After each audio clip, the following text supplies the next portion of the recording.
Le Premier ministre préside une réunion du comité ministériel chargé de préparer la saison du Hajj pour l'année 1444 de l'Hégire et exige les secteurs concernés à redoubler d'efforts et de coordination pour en faire un réel succès.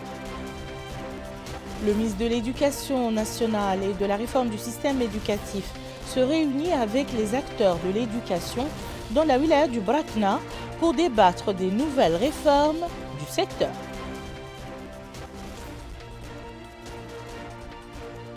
Et la campagne de sensibilisation sur l'importance de l'inscription au recensement administratif à vocation électorale se poursuit sur l'ensemble du territoire national.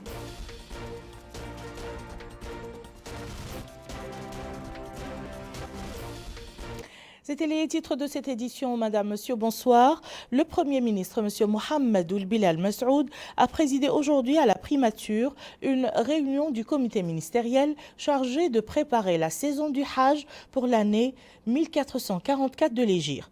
La réunion a porté sur une présentation et une discussion d'un rapport sur la saison du Hajj pour l'année 1443 et le plan général de préparation de la saison du Hajj pour l'année 1444, soumis par le ministère des Affaires islamiques et de l'enseignement originel.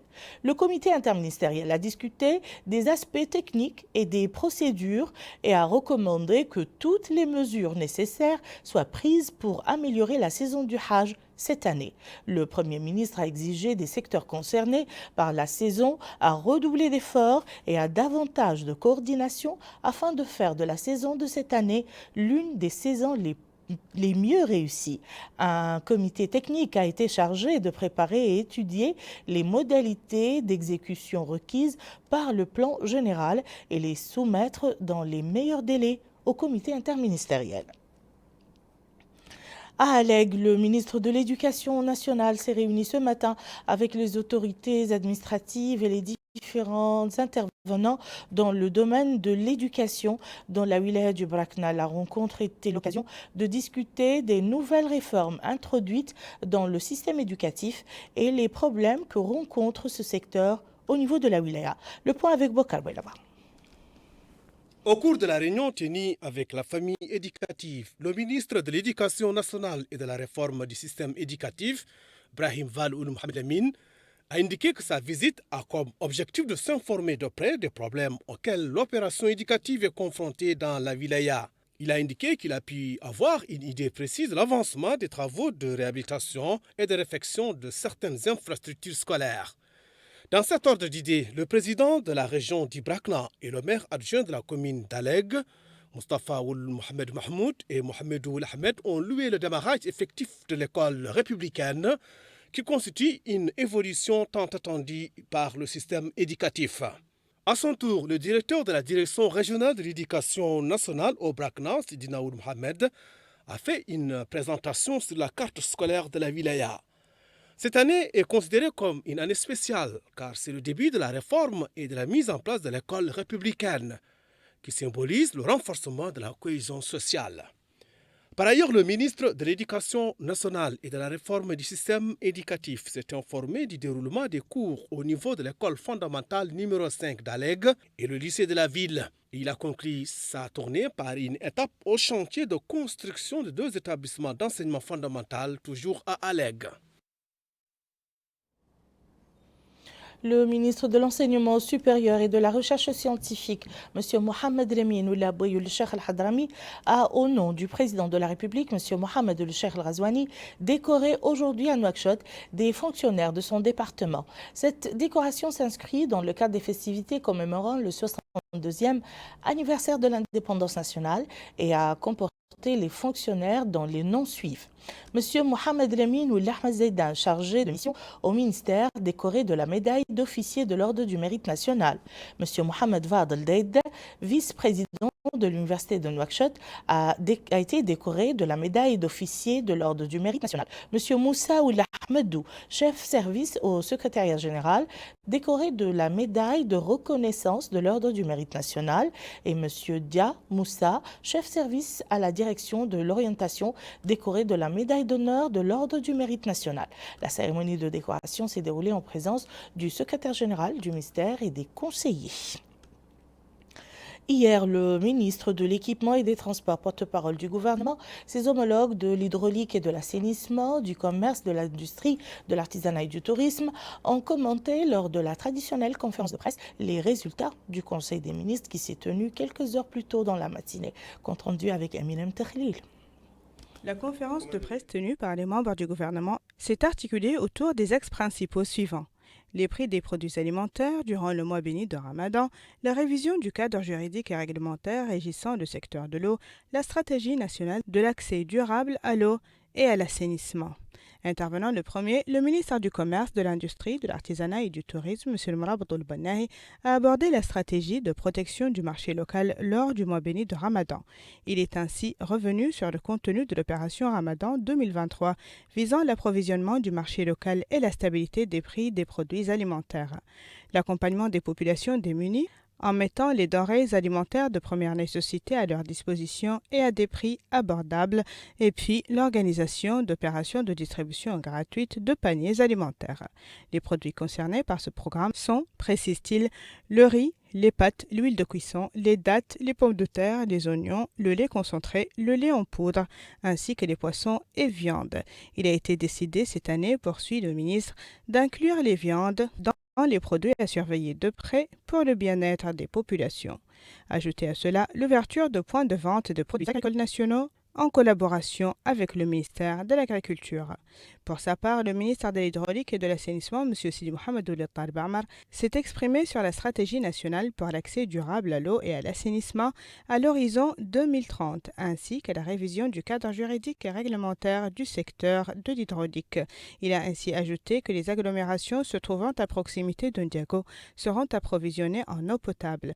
Ajoutez à cela l'adoption d'une approche intégrée pour la gestion des eaux et la mise à jour du code de l'eau. Quant au ministre de l'Équipement et des Transports, porte-parole du gouvernement national, il a affirmé à l'opinion publique nationale que justice sera rendue au défunt Feu Sauvé Oudéchène, décédé victime d'un crime atroce et que nul n'est au-dessus de la loi. Le ministre a indiqué que le dossier a été dès le début et restera toujours traité avec transparence et professionnalisme dans le cadre de la justice et de l'autonomie du pouvoir judiciaire. Le secrétaire général du ministère des Affaires islamiques, M. Beytullah Ahmed El-Aswad, a supervisé aujourd'hui dans la localité de Teysan, relevant de Nouamlin, dans la wilaya de la Saba, la cérémonie d'inauguration de la mosquée à Taqwa, construite sur financement d'une ONG koweïtienne. La mosquée comprend une mahadra pour l'enseignement du Saint-Coran et les principes fondamentaux de notre sainte religion. Mohamed El-Khattat nous en dit plus. C'est une mosquée dite Masjid al-Taqwa, construite par la société koweïtienne Direct Aid, qui est venue inaugurer le secrétaire général du ministère des Affaires islamiques, M. Beytullah El-Aswad, en compagnie du wali de la Saba, M. Abdelrahman Ould Hassan, dans le village de Teysan, relevant de la commune de Nouamlin. L'occasion pour le secrétaire général du ministère des Affaires islamiques et de l'enseignement originel de souligner que cette démarche s'inscrit dans le cadre de la politique judiciaire et rationnelle du président de la République, M. Mohamed Ould Cheikh Ghazouani, qui accorde un intérêt particulier aux lieux de culte, leur réalisation, leur ameublement et leur maintenance, sachant que les mosquées étaient et sont toujours une source de bonté et de diffusion des principes de l'islam, de cohésion et d'unité de la société, remerciant au passage la société koweïtienne pour le financement de la construction de cette mosquée. De son côté, le représentant de la société Direct Aid, M. Salah Jumoua, a indiqué que celle-ci est là pour soutenir le gouvernement et le peuple mauritanien et que construire des mosquées est un grand honneur parce que ce sont des maisons de Dieu, rappelant que l'entretien et la préservation de ces mosquées et l'éducation de nos enfants sont un processus des plus difficiles. Il convient de noter que la construction de cette mosquée est le fruit de l'excellent partenariat qui existe entre le département des affaires islamiques et la société koweïtienne Direct Aid, de même qu'il traduit la force des relations entre la République islamique de Mauritanie et l'État frère du Koweït. La mairie de Dar Naïm a organisé une session de formation pour ses employés afin d'introduire la numérisation dans le travail de la municipalité. Cette formation qui vise à rapprocher les services municipaux des citoyens et à les moderniser est organisée en collaboration avec la coopération allemande et l'UNICEF. Abdul Adamaba. Cette formation vise à introduire la numérisation dans le travail de la municipalité. C'est dans cette optique que les employés de la commune de Dar Naïm ont été formés en matière de gestion de la plateforme communale et de l'archivage. Cette formation est organisée en collaboration avec le Fonds des Nations Unies pour l'enfance UNICEF et la coopération allemande GIZ. Diag Abdourazak, directeur adjoint des collectivités locales au ministère de l'Intérieur et de la décentralisation, a mis en avant les efforts entrepris par ce département ministériel en collaboration avec ses partenaires afin d'accroître les capacités des employés des structures décentralisées de l'État. Il a en outre souligné que cet atelier s'inscrit dans cette optique. Le maire de la commune de Dar Naïm, Momo, a déclaré que l'accès des citoyens aux services de base nécessaires fait partie des priorités du président de la République ainsi que des programmes mis en œuvre par le gouvernement dirigé par le Premier ministre Mohamed Ould Bilal. Cette formation permettra aussi de renforcer les capacités du personnel de la commune dans l'utilisation de cet outil développé par GIZ dans le cadre de son programme d'appui à la décentralisation. Grâce à cet outil, les administrés bénéficieront désormais d'un meilleur système d'archivage, d'un outil simplifiant la collecte des données, y compris d'ailleurs, et je l'espère, de l'état civil, très important, d'une meilleure gestion en général de l'action publique, y compris de la gestion du patrimoine communal, y compris de la cartographie des initiatives en cours, y compris de la protection sociale apportée aux plus défavorisés des ménages à Dar Naïm. Les différentes facettes de cette plateforme ont été mises en avant. Ce système a été élaboré par notre projet de décentralisation qui s'appelle Progresp et a été conçu depuis le départ comme un outil suscitant la convergence de toutes les interventions des partenaires techniques et financiers en matière de décentralisation. Il est composé de plusieurs modules couvrant la quasi-totalité des tâches de gestion des collectivités territoriales, communes et régions, notamment la gestion des actes administratifs, des quartiers, du personnel, des archives et du courrier, du patrimoine communal, des stocks. Il est donc nécessaire d'avoir un accompagnement de cet outil par un développement des capacités. La GIZ y est très attachée, c'est un gage de durabilité. Jusqu'ici, le système a été installé par nos soins dans la plupart des communes de Nouakchott et de celles de Nouadhibou. Rappelons que cet atelier s'étale sur 10 jours. Le Wali du Gorgol a supervisé le lancement d'une campagne de sensibilisation sur l'importance de la participation aux inscriptions au recensement administratif à vocation électorale. Cette campagne est organisée par le Forum régional des organisations de la société civile et couvre toutes les muqata'a de la wilaya. Abdullah Damaba. La plateforme régionale des organisations de la société civile de la wilaya du Gorgol mène une campagne de sensibilisation sur l'importance de s'inscrire sur les listes électorales. Le lancement de cette campagne a été supervisé par le Wali du Gorgol, Ahmed Naoul Sidiba. Il s'agit d'expliquer aux résidents l'importance de s'inscrire sur les listes électorales ainsi que les lieux de recensement à l'échelle régionale. Le Wali du Gorgol a indiqué que l'État appartient à tout et chacun. Les élections sont très importantes. Il est impératif, dit-il, de s'inscrire sur les listes électorales afin que la wilaya ait le taux d'inscription le plus élevé sur toute l'étendue du territoire national. Il a enfin appelé les acteurs à aider les populations à s'inscrire sur les listes en leur indiquant les centres de recensement et conditions d'inscription. Yamani Ahmed Sidiye, président de la plateforme régionale des organisations de la société civile, a précisé qu'il compte mener une campagne de sensibilisation au niveau des 5 muqata de la wilaya. Il a aussi souligné que le vote est un droit qui est garanti. C'est pourquoi, souligne-t-il, qu'ils mènent cette sensibilisation pour jouer leur partition dans ce cadre. Hier, le Wali du Brakna a visité plusieurs infrastructures dans la Muqata'a de Mal. Cette visite rentre dans le cadre de la tournée que le Wali effectue actuellement et qui concerne toutes les Muqata'a de la wilaya pour s'enquérir de la situation des habitants de la wilaya. Mohamed Al-Khattab. C'est une tournée du Wali du Brakna, M. Mohamed Ould Salik, qu'il a entamée par un détour dans la Muqata'a de Mal, où il a tenu une réunion avec les populations, élargie aux élus, chefs de service et autres représentants locaux, écoutant leurs doléances et soucis, notamment les problèmes de l'eau, de l'électricité, des services de communication, de l'aménagement et de la protection de certaines superficies agricoles par les grillages, la rénovation et la maintenance de digues et barrages, le désenclavement et le renforcement des infrastructures pédagogiques et sanitaires, en particulier dans les zones rurales. Dans ses réponses aux interventions des uns et des autres, le Wali a souligné que la visite a pour objet de se rendre compte de leurs conditions et de s'informer de leurs problèmes dans le cadre du rapprochement de l'administration des citoyens, conformément au choix du président de la République de faire de l'administration un outil de développement et de proximité au service des citoyens. Il a souligné que les portes de l'administration sont ouvertes aujourd'hui à tous les citoyens pour traiter leurs requêtes et répondre à leurs sollicitations avec promptitude et diligence.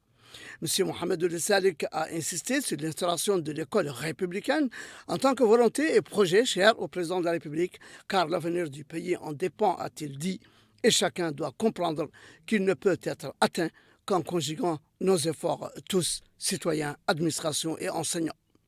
Au cours de sa visite, le Wali a tenu à se rendre à l'école numéro 1 de Mal et au centre de santé, où il s'est informé de la qualité des services et prestations fournis aux usagers par ces deux établissements publics. De même qu'il a visité le centre de recensement administratif à vocation électorale situé dans les locaux de la commune de la Muqata'a, où il a pu se rendre compte du déroulement des opérations d'inscription des citoyens sur les listes électorales. Le Wali du Trarza, quant à lui, s'est rendu à l'entrée de la ville de Rosso pour voir de près les travaux en cours sur le tronçon routier à l'entrée principale de la ville de Rosso. La visite du Wali s'inscrit dans le cadre du suivi des travaux dans les projets de développement et de leur conformité au cahier des charges. Eminem Tsahlil.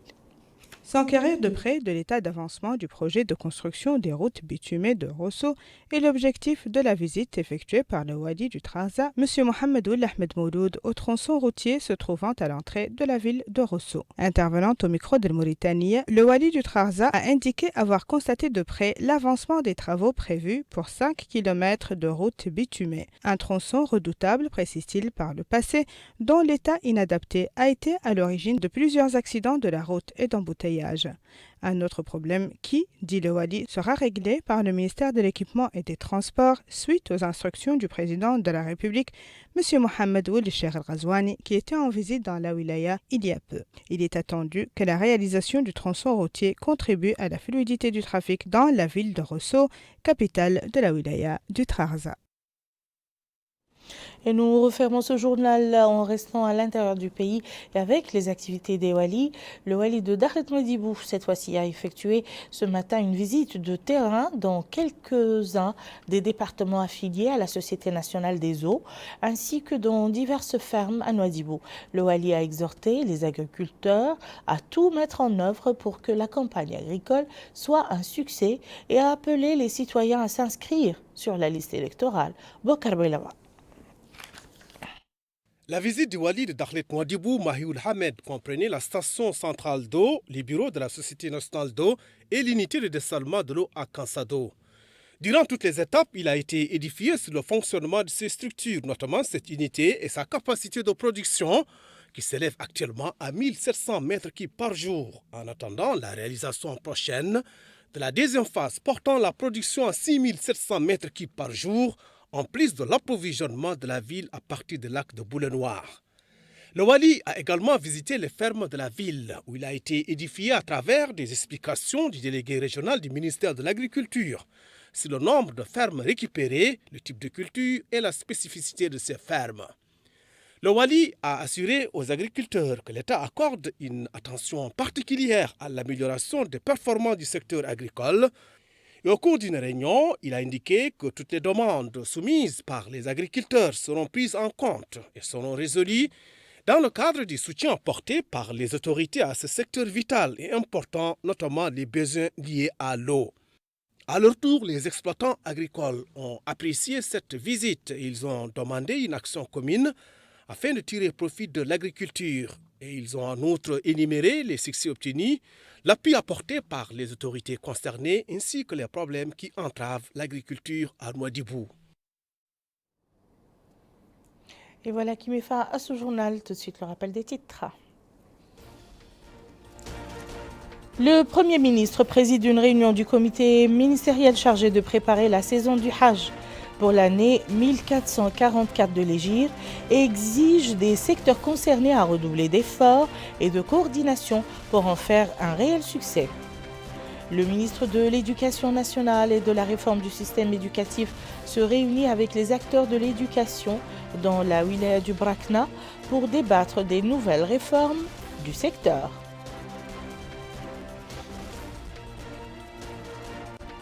Et la campagne de sensibilisation sur l'importance de l'inscription au recensement administratif à vocation électorale se poursuit sur l'ensemble du territoire national.